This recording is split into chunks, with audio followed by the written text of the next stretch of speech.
Opp Watch, the race for top 6. Yeah. Big weekend in the race for top 6.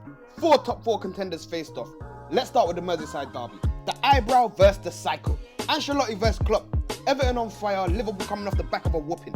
Big game, 2-2. Both teams dropping points. Now we need that to have a chance of top 6 this season. First things first, bun VAR. The whole thing is a joke.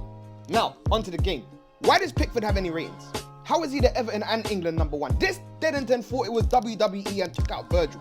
All the battles that Virgil has won against big ballers just for any Jordan Pickford to end him.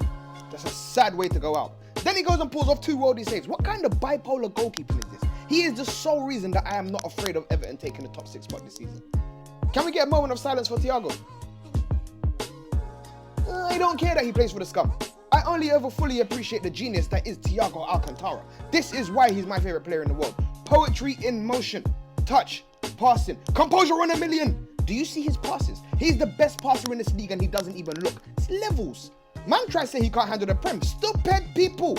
He will continue to mock any man to him in the league. He has completed football and unlocked all the bonus levels a long time ago. I am tired of Thiago haters. And speaking of Thiago haters, Richarlison.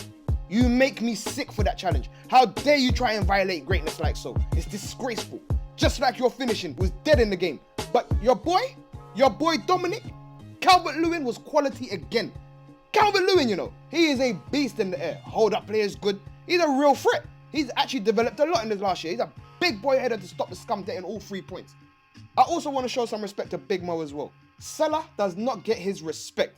But while man are hating, this guy just keeps on scoring. 100 goals for Liverpool in just over 3 seasons. The 3rd fastest Liverpool player to ever reach that for them. Don't get me wrong.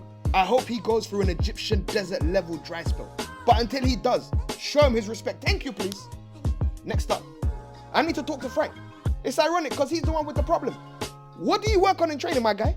You have a touch of the Ollies about you. You just want to coach your attacking players. You bought high quality attackers and you just bought what you could get for your defense. You really are Harry Redknapp's nephew, aren't you, you little wheeler dealer you? Real talk, your team is equally as good going forward as they are shocking defensively. And that is why you have these high scoring draws. I don't know how you not only get away with so much, but you're actually given ratings for doing the same crap that Ollie does. What you have got right though is signing Timo Werner. That use engine is crazy. He does not stop moving and his sharpness is top notch.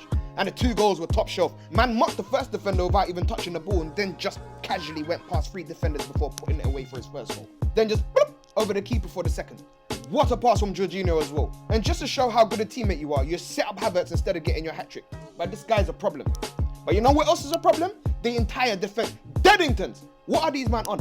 Kepa is a keeper of a keeper. Pants. What happened to Aspilicueta? Man used to be a robot. Now man's batteries are done. Christensen, soft. Just like Lindelof. Zuma, he's decent, but he's got a mistake in him every game. Chilwell's a newbie, I ain't judging him too soon. This is a London-based Man United defense. We are the same level of nonsense. Next up, teacher versus student. Pep versus Mikel. The battle of the casual wear. 1-0 City. Now, I always like seeing Arsenal lose, but quite frankly, I'm not happy with the way they lost.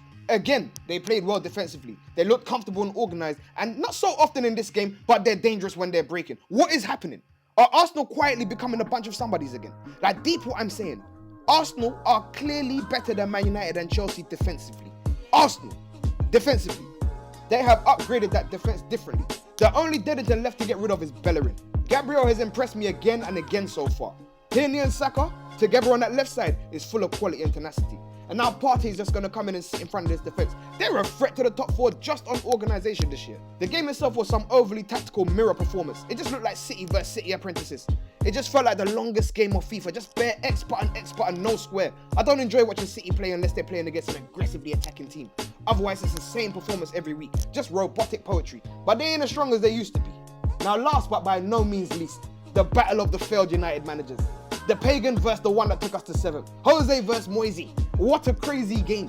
For 82 minutes, I was actually starting to worry about Spurs. They're creating chances, looking strong in their defending. Typical Jose.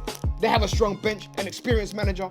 But then reality slapped both me and Jose in the face. How are you going to go 3-0 up and throw it away in the last 8 minutes? Pagan football, that's how. Jose told them man to protect their lead at half time, you know. I love seeing Jose miserable. I can't stand that man. And what a strike from Lanzini. Right at the death. You love to see it. But real talk, people. Question.